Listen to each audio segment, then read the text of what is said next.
Swirling blue and white light descends into a deep, dark horizon. It sparks with deep, ancient magic that subtly shakes the ground surrounding its glow. If you stare at it long enough, you may think there is a form to the madness, but that's just your own madness creeping in, trying to justify order to your internal chaos. That's what's going through Zane Ashford's eyes as he stares down Haven's Rest Gate. He stands at the top of the 5 stone steps that lead up to this 15-foot tall portal. He swallows hard as his 2 comrades from the Obsidian Order walk up, standing on each side of Zane. "Will you look at that, Cade? The portal to civilization!" The soldier to Zane's left says as he slaps his hand on the back of Zane's shoulder, almost knocking Zane forward. Zane panics for a second as he regains his footing. A few feet further, he's through the gate. "It's just Ordenfell, Evan," Cade replies. He adjusts his hands as he carries a small wooden crate. "The gate doesn't take you anywhere interesting. Now, Sunspire, that's worth taking a gate to." Continuing the conversation as if Zane isn't even there, Evan says, "I'm partial to Falcon's Reach myself. High up in the Skyfang Peaks, you can see all Caldor from up there." "How do you get there?" Cade asks. "You take the gate from Sunspire to Ashburn, which takes you to Falcon's Reach. But honestly, anything is better than this shitty little town," Evan says, looking down at Zane, still staring in the bright blue magical circle before him. "Don't you think, Zane?" Zane swallows hard. He shifts his weight as he holds his own small wooden crate in his arms. "Which do you think is better?" Sunspire sounds nice." Zane shakes while he talks. "Told ya! No one wants to go to hiking in the mountains!" "Come on, watch the hold up," yells a captain from below. Captain Nyx Ravenshadow, a stout elder dwarven captain of the Obsidian Order, is signing some papers and then hands them back to the scribe positioned at the bottom of the stairs. "Sorry, sir, Zane's first time," Cade replies. "Private, it's just the Arcane Highway," the captain yells back as he is handed more paperwork. "You don't even have to think through to your destination. The gate only goes to Ardenfell. Easy peasy." "Easy peasy," Zane whispers and repeats back to himself. Evan leans down towards Zane. "You first." Zane gulps and slowly steps forward. The magical energy is starting to vibrate Zane's armor. He feels goosebumps on his arms as the energy begins to envelop him. Zane looks back at Cade and Evan. Cade nods his head as if to say, "Go on." Zane looks worried on his face. Cade and Evan step back, realizing Zane was afraid they push him in. Zane sighs a sigh of relief as he looks back at the gate again. He closes his eyes and repeats to himself, "Easy peasy, easy peasy, easy peasy." He steps in. We're just getting started.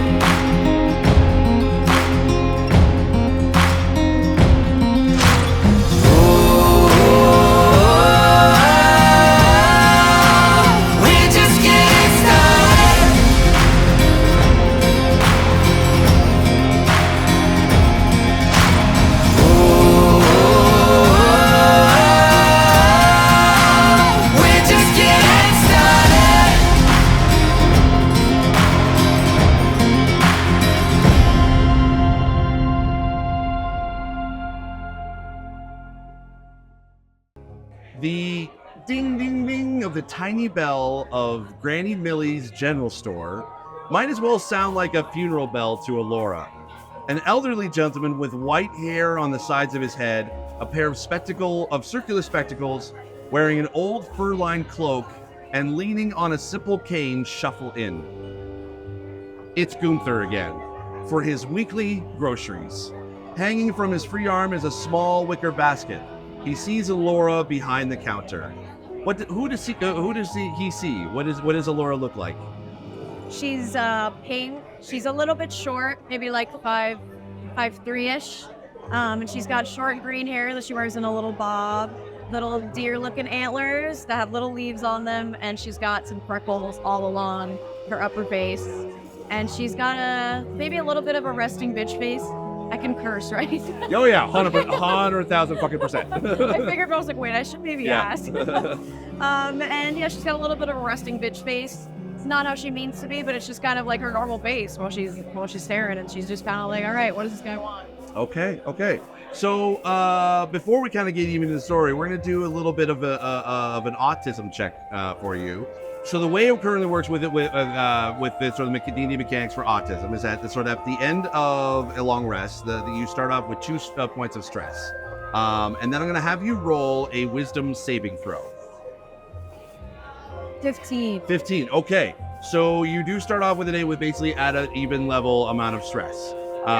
So basically the way it works is that if she got below a 10, then you basically add a point of stress already for the day. So you'd be starting with 3 out of 5. If you get to 5, that's when a full-on meltdown will happen, and you would have to sort of either stim to sort of basically release or get past the meltdown, or that's the only thing you could really do, or anything to be able to do some self-care within that moment. Otherwise, you're not able to move. You're not able to do any other action other than self-care. Okay. But so far you're good.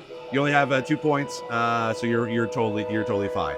And then as Gunther kind of walks in, he kind of just shuffles around. You know, you've seen his sort of pathway he takes. He goes all the way along one aisle, goes up and down the other, and it's a slow, boring, very tedious pace. And so I want you to roll an insight check for me. 16. 16. Okay. So he looks back at you. You're kind of like leaning up against the counter, and behind the counter, and he has like a look of like quiet politeness. Like he's dealt with you before, and he knows it's just best to not make small talk as he's wont to do.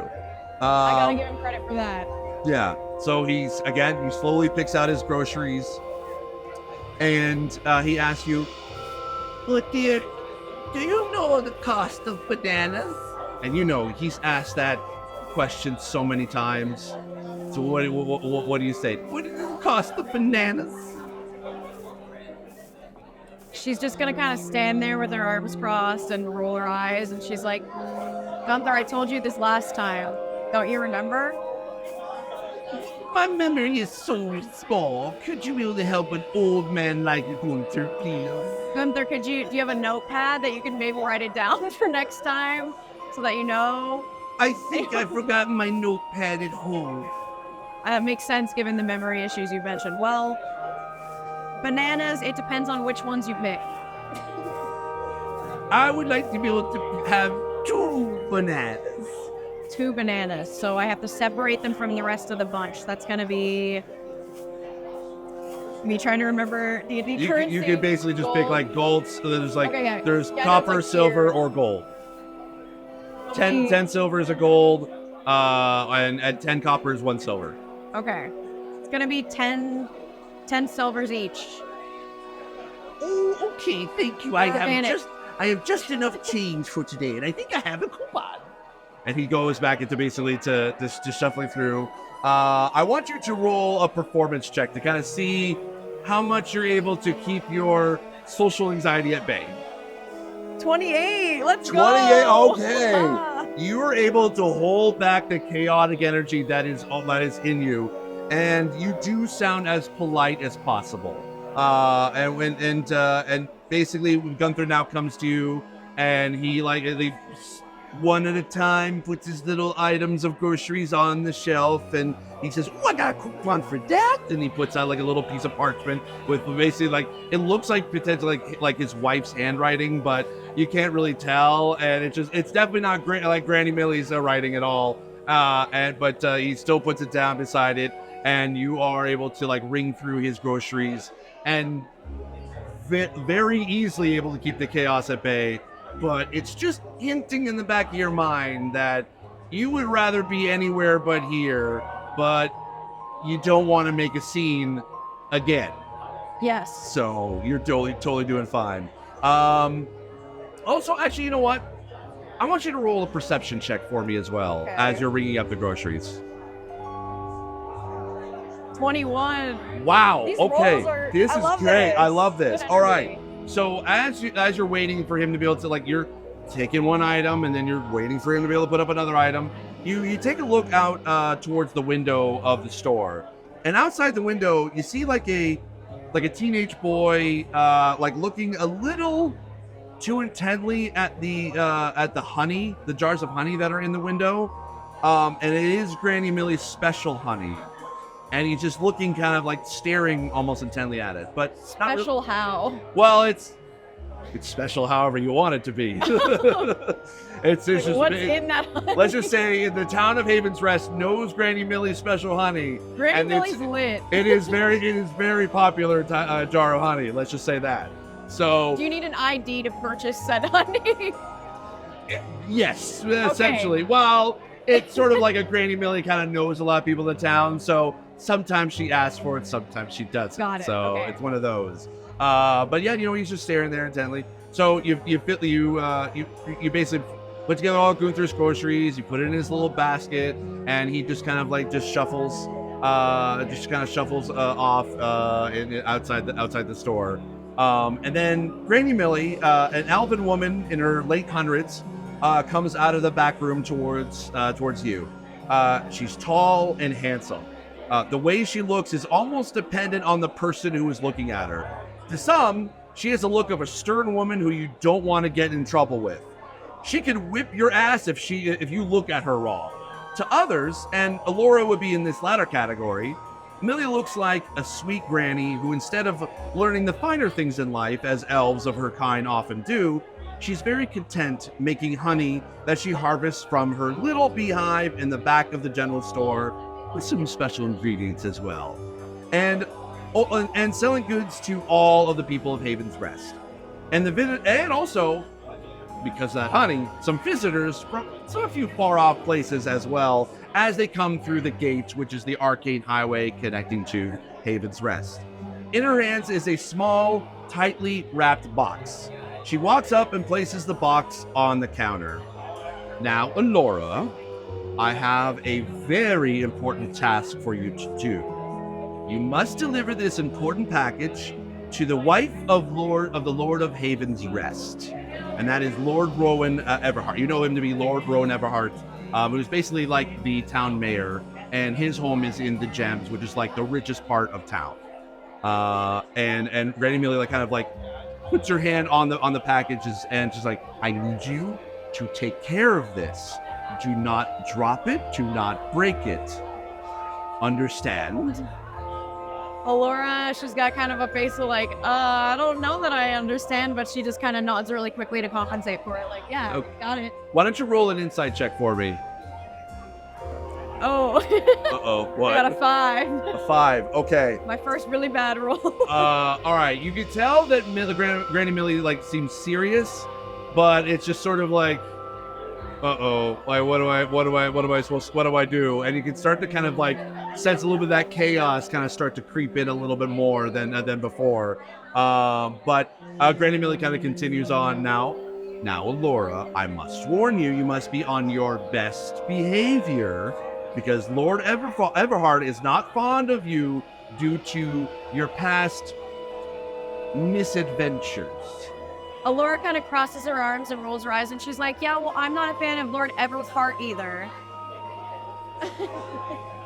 She kind of rolls her eyes a little bit. It's kind of in that, oh dear. Actually, as you kind of now you take a look at the package that's on the counter. Why don't you make an investigation check for me? Investigation. 21. Okay. So you can actually be able to kind of look at it. You can sense there's actually a faint magical aura inside. And yeah, you can't really tell what though. And you can ask Granny if you want, but what's any questions that you have about this sort of important task? Elora's just gonna look right up her and be like, what is this? What's in it? Well, she says, it's just a harmless little trinket that the Lord's wife is very fond of our products, you see, and it's just a harmless little thing. She's gonna look right at her again and be like, why does it seem like it's magic though? Don't you pay it any other mind. You have a task. I expect you to deliver this package promptly and without damage this time. Elora's just gonna nod and be like, okay. But in her mind, she's thinking about how she wants to open that package. And see what's in there. Okay. All right. And so Granny kind of hesitantly she kind of walks back towards her back room. She has like a few like homunculus servants that she has to kind of come up in behind the counter. So it takes over for you, so you can be able to go and do this task. And so what do you do? Well, now that no one's in sight, Elora's gonna she's looking at the box. She's kind of thinking about, is there a way I could sort of peek in this without anyone being able to tell that I looked? Okay. Why don't you roll another investigation check for me? 15. 15. Okay. You can definitely you kind of give it like a tiny little shake. You can kind of hear a little bit of some ceramic like in there, like potentially maybe like some sort of like china maybe, but you can't really tell 100%. But that you could definitely feel that kind of that magic sort of like shimmer from inside. Really? She's not gonna open it yet, but she is gonna prepare to head out and make this delivery. Okay. So as you exit the store, you kind of didn't notice, but all of a sudden that teen that was in the window, it kind of comes out from behind you as you're exiting, and he starts to take off. And it basically like down towards the courtyard, towards the gate. Why don't you roll a perception check for me? Done. 15. 15. He's got a jar of honey, and you know he didn't pay for it. What do you do? She books it after him, and she starts yelling, "Put that down! You didn't pay for that! I'm gonna get you, you little shit!" Okay, so I want you to roll either athletics or acrobatics to start to be able to chase after him. Athletics. 25. 25. Okay, so the team like basically starts ducking and dodging through like different carts and stuff like that because the courtyard is very busy this morning. You're in kind of that sort of that central marketplace of the town, and he starts to kind of like to tip over a few like cartons of like oranges, and you're able to kind of like jump over them and kind of like you're gaining some ground on us. And so now I want you to roll specifically an acrobatics check as there's now obstacles around you.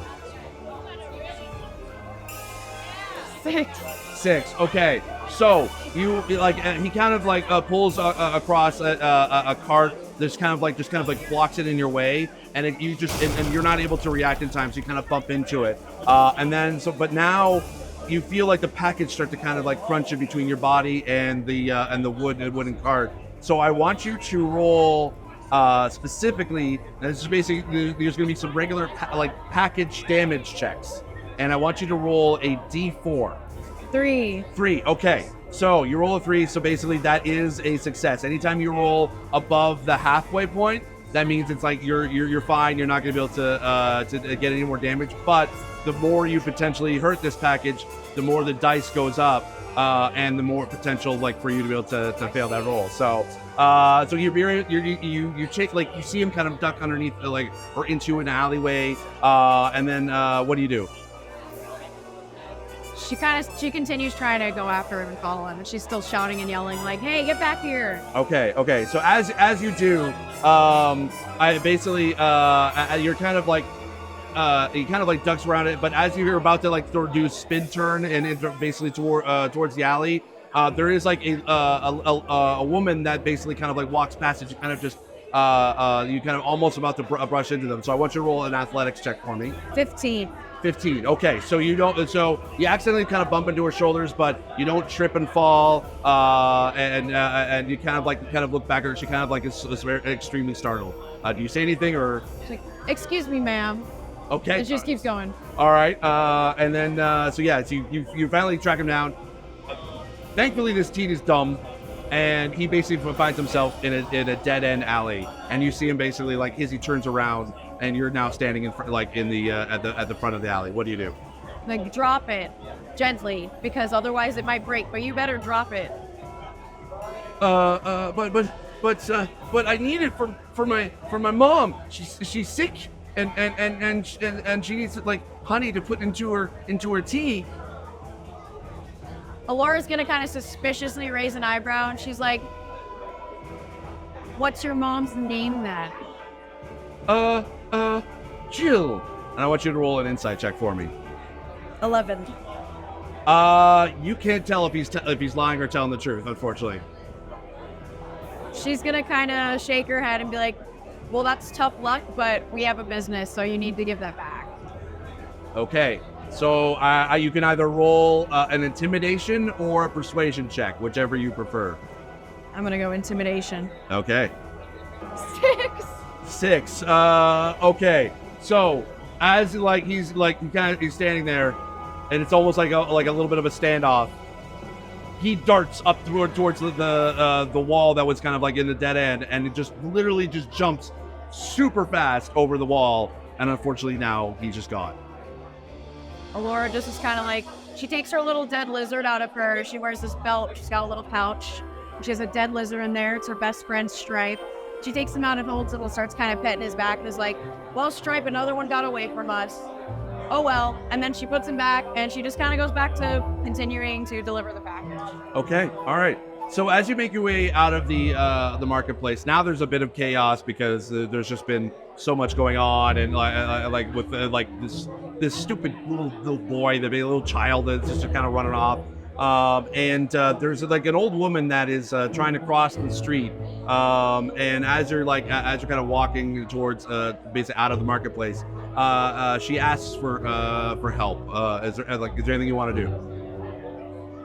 Elora kind of looks at her like quizzically, and she's like, "Help with what?"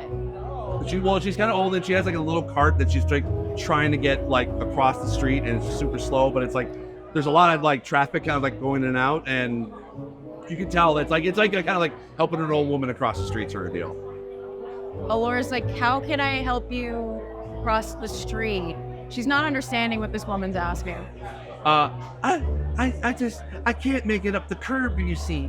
And I need to be able to get to the market today in order to be able to pick up my groceries.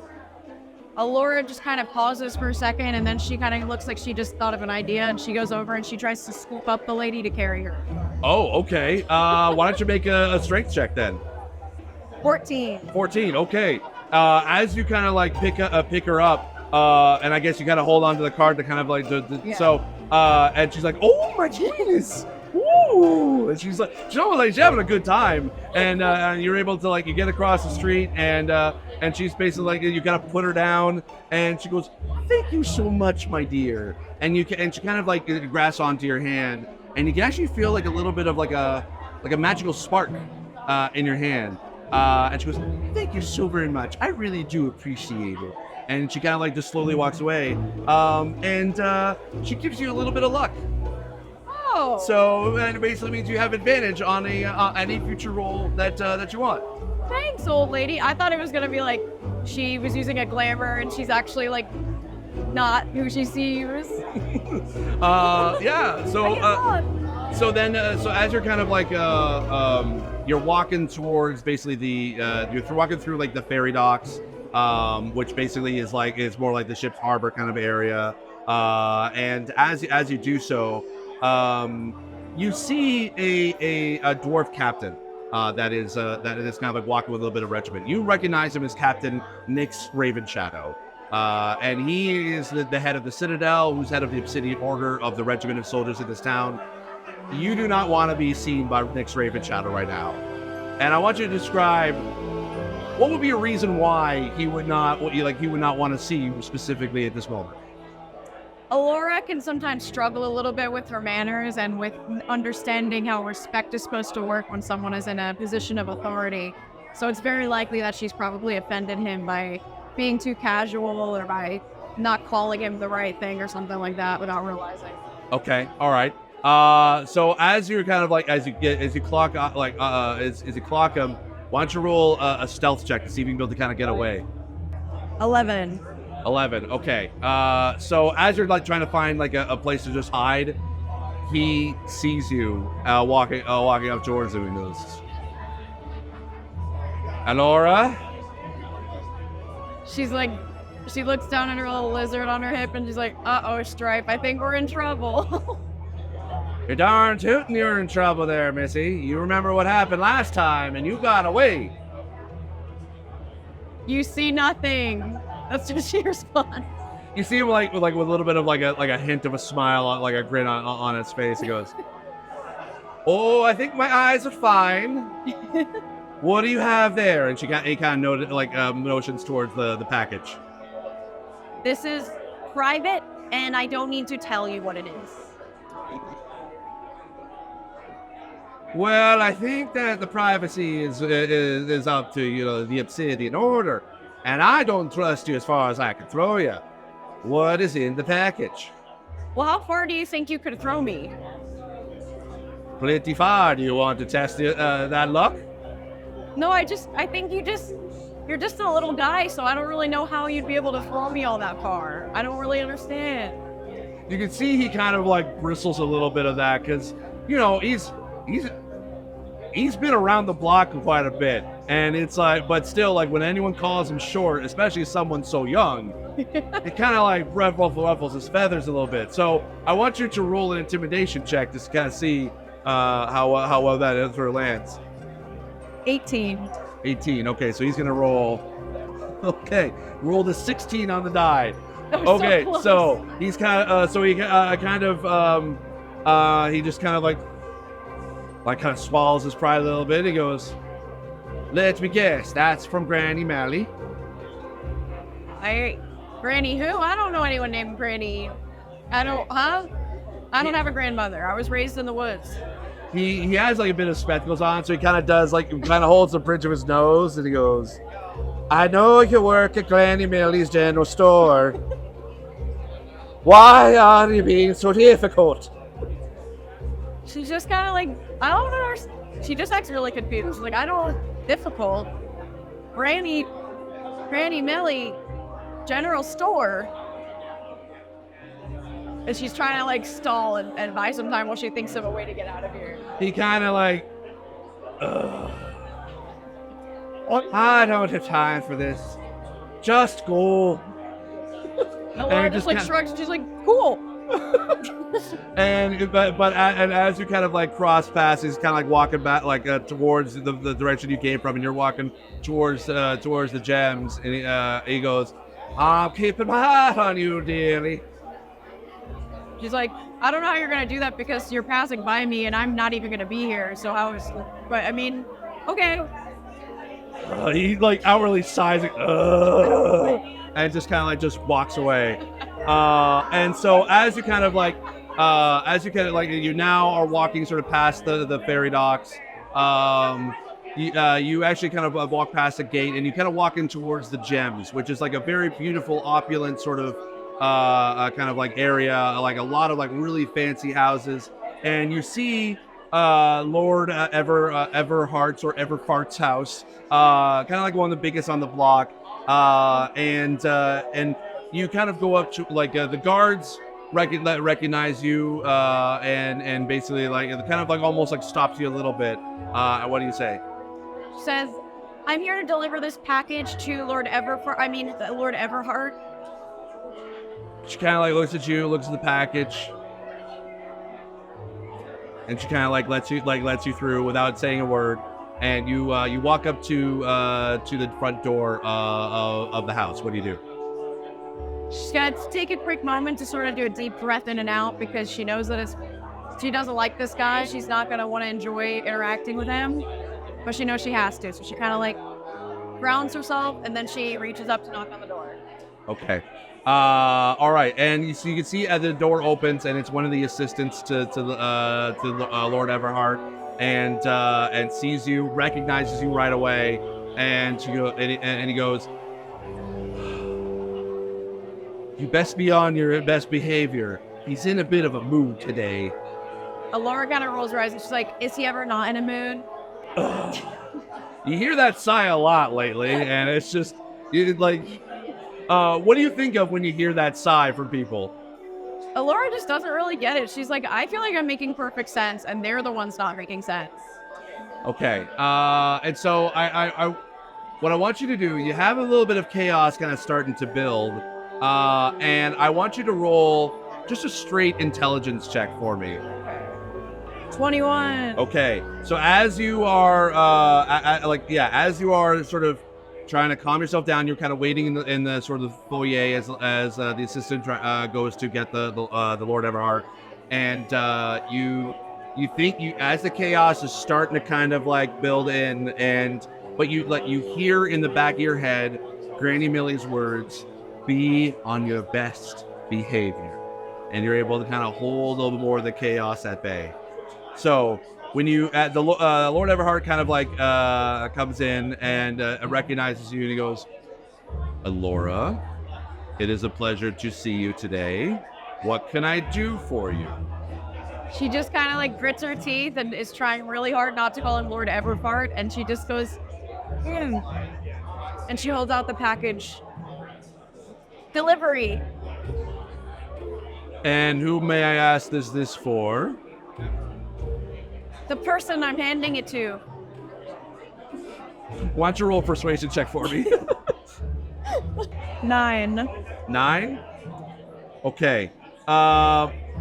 He hesitantly kind of grabs the package, sees that on the tag that's on the package, and sees that it's for his wife, and he goes, and then goes to assistant kid, like, "Can you bring the lady over to?" And you gotta wait a few minutes in silence as he just sort of stands there, kind of holding the package. What do you do?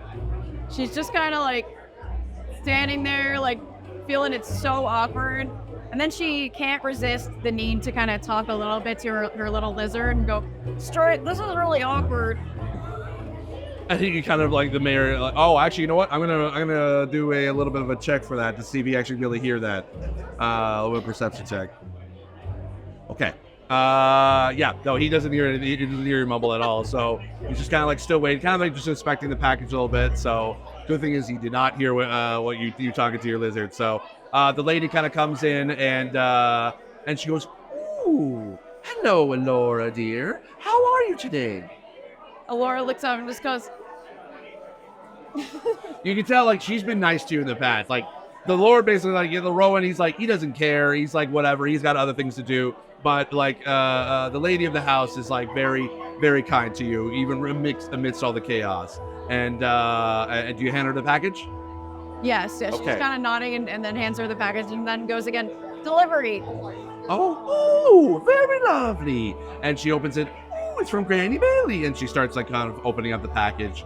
And you can see that basically because of the like we had very minimal damage, which is good. There's some slight denting on the outside, but when she opens up the box, you actually why don't you roll a perception check to see if you'll be able to see inside. 4. Okay, so you kind of see a little bit of like the top of a tea set. That's it. Like you see the top of like the tea kettle, but that's about it. And she kind of like picks up one of the glasses, and like it's all like very dainty, very like kind of like very looks like would have been very fragile. And you can see like a little bit of a magical glow to it. You don't really know what it is, but she's like, "Ooh, I've been expecting this from out of town." And she basically goes, "Thank you so very much, Rowan. Pay the good girl." And he goes, "Okay." And he basically like tosses you like a little bit of a coin purse, and you look inside. It's basically like 2 gold and like a couple silver, and it goes, "Thank you for delivering the package. Please tell Granny Millie we appreciate her patronage." Elora's gonna kind of look around at how the place seems really nice, and she kind of holds up the money bag and shakes it, just going, "This sounds a little bit light." Like Rowan is like just kind of like starting to kind of get a little angry, but the lady is like, "Rowan, pay the girl properly." And he's like, the girl grabs another coin purse and just throws it at you. It's got basically the same amount of coinage that's in there for free as well. So Elora nods, and she's like, "That'll do." he mumbles like, "That'll do." And he just kind of like ushers you outside the door. So you make your way back to Granny Millie's store, and you see her like kind of behind the counter helping out a family, and as they exit, you kind of you approach the counter, and Granny goes, "So how did it go?" It was hard, but I was good, and they gave me extra money. Oh, did they? They did. You must have been on your best behavior then. I was, but I want to know what that teapot was. What was it? She's pushing for more info. The lady of the house has been wanting a very nice tea set from Ardenfell. Hey, I don't know anything more about it. Can Elora, like an insight check to see Sure. if she's lying? Okay. Yeah. 5. Yeah, no, as far as you know, she's like, yeah, it's just a tea set. That's it. So, Okay. all right. And then basically Granny kind of goes back into the back room and you resume your shift in behind the counter, ready for another somewhat doldrum day. And that's it. Yay! I did it! Yeah, you were in chaos. Yes! The urge was bubbling.